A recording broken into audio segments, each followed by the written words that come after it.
Good evening, everyone. Welcome back to OCD Hi-Fi Guy.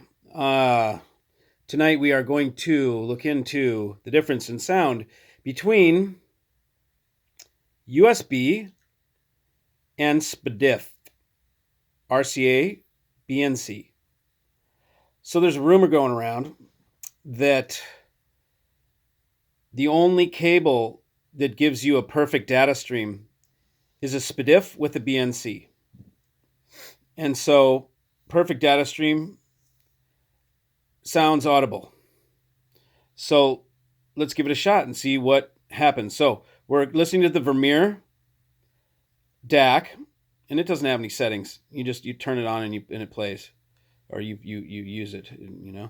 We're going to the Stello DAC, or I'm sorry, Stello preamp, which is really it's not we don't have any settings there really. We're not adding anything. I don't think it's pretty transparent. Then we're going to the crossover out to the Jeff Rowland 625 amps, out to the speakers, and the source is my own homebrew, which is a pretty killer music server. I sold Antipodes for a long time out of New Zealand.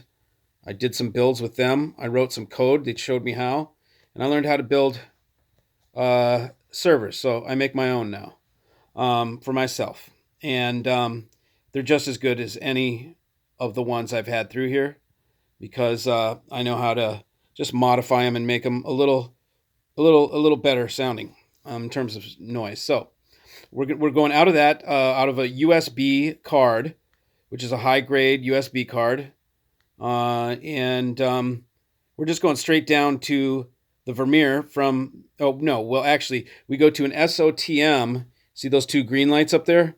Those are an SOTM and its own linear power supply for the USB filter. It's in the middle of the line.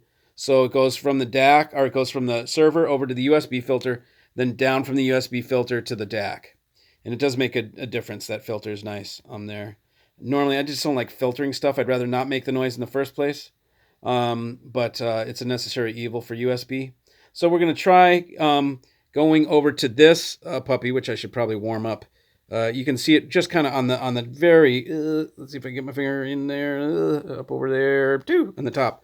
It's the rock, or it's a AudioByte converter that'll convert the USB into a BNC Spdif output, and that one has its own low noise power supply as well.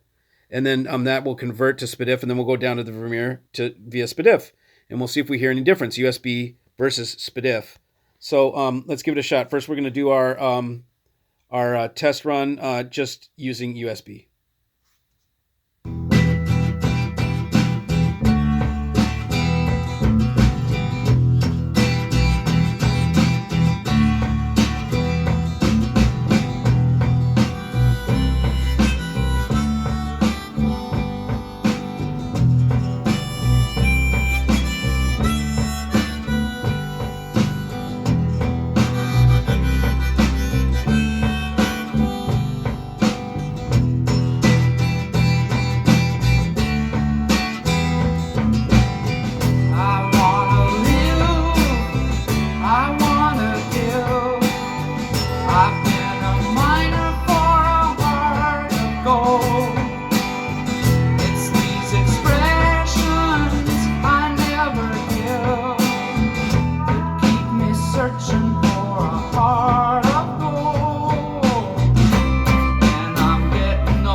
Okay, thank you, Neil.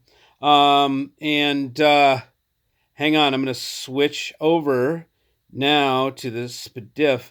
But you know what? We didn't get a chance to warm up that little converter box. Anyways, okay, so I'm going to do that. Hold on.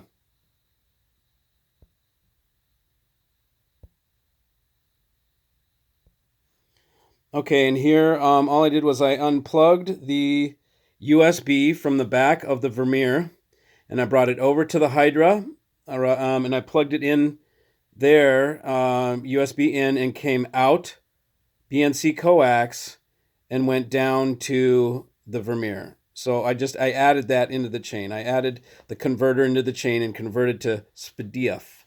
So let's see what it sounds like.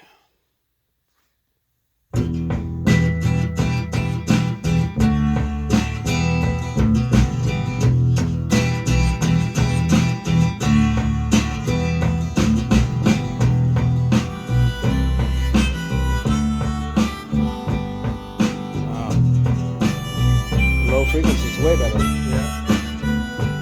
I can immediately hear better bass, just more tone.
I want to keep on going there.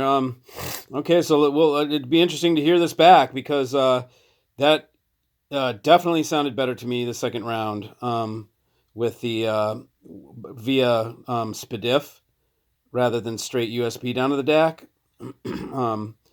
That sounded better to me. It was definitely, there was more tone in the low frequency. There was more of it. You could hear more in like the guitar and stuff. It was definitely fuller in the lower register. Top seemed pretty good, but it did last time, the other time too. So let's go back and listen and check it out. Now let's see. I've got another converter. So that one using the Hydra converter. That's Rockna made that. And I've got another one that we can give it a shot. It's sitting right over there on top of that thing. See that MA? That little guy there? It's a Matrix Audio, and that thing is from China. The Rockna is from Romania. So let's do a little Europe versus Asia with the converter boxes and see. They'll both be Spdif down to Vermeer, but let's see if changing the converter box makes a difference. Here we go. Hold on. Okay, so I went to change it to the Matrix Audio, and Matrix didn't have the BNC out, which is kind of typical, I guess. Those products are almost there. Very, very close, but they don't know completely how to flush them out totally. So, nonetheless, I didn't put in the Matrix. What I did was, because without the BNC, that makes a big difference, because that's what keeps it for sure, 75 ohm. So what I did was, I have changed out, what I did was I added in isolation feet underneath both the power supply and the converter box for converting USB to Spdif. I mean, you'd think it's a very insignificant spot. Let's see if we hear anything. I might imagine you probably hear it in the, I would say maybe I don't know. I think the bass might tame maybe a little bit. I mean, it was tame before, but it's just, let's see. I think we'll probably get a little more in the mid and the top. Let's see what happens here.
searching for a heart of gold, and I'm getting old.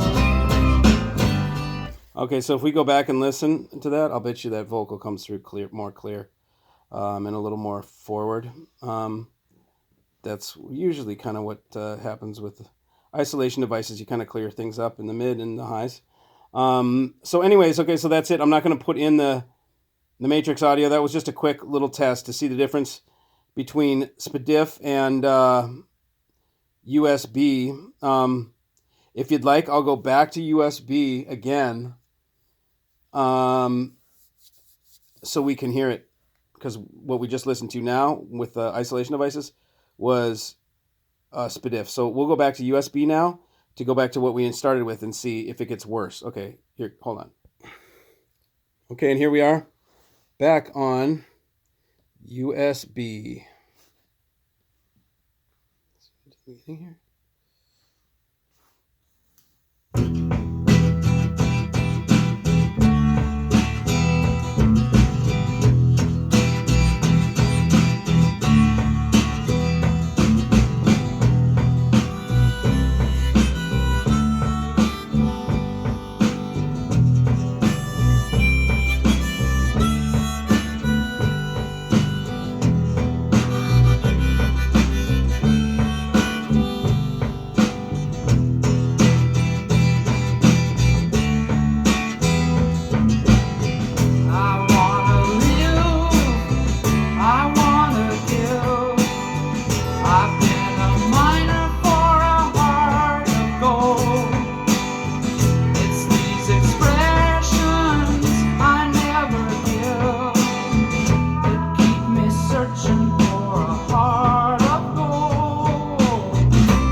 Yeah, so if you go back now, I can totally, even now I can hear what went away. The guitars on the side, the strumming guitars, like when he's singing, there's a jinging going off on the left side with the guitar. It's like laid over, and you definitely hear it more clear with the Spdif, and his vocal pops off the background better with the Spdif. With this, it's all kind of it's sort of with the USB, it's a little more just blended and not discrete. But with the Spdif, the vocal has a more distinct position in space. So I think we have concluded that at least on this, and I'm going to try it pretty much. I'm going to try this on everything. I think I'll adopt it, in fact, and use Spdif on everything, because I don't honestly care about high high resolution formats. 24:192 is fine for me. And I rarely even listen to that. When I'm sitting here and I'm just not paying attention, and all of a sudden I notice something sounds really good, a song or whatever, usually when I go look, it's 1644. So I think, these high resolution formats that are being pushed are kind of, hoopla, just to sell the record, the record again, sell the magazine, or the catalog all over again, So, anyways, so I think I haven't fully concluded, but my conclusion from all this might be that, hey, I'm just using Spdif with BNC. So we'll see what happens. I'll have to have a pretty compelling reason not to. All right, everybody, thank you for joining, and we'll see you again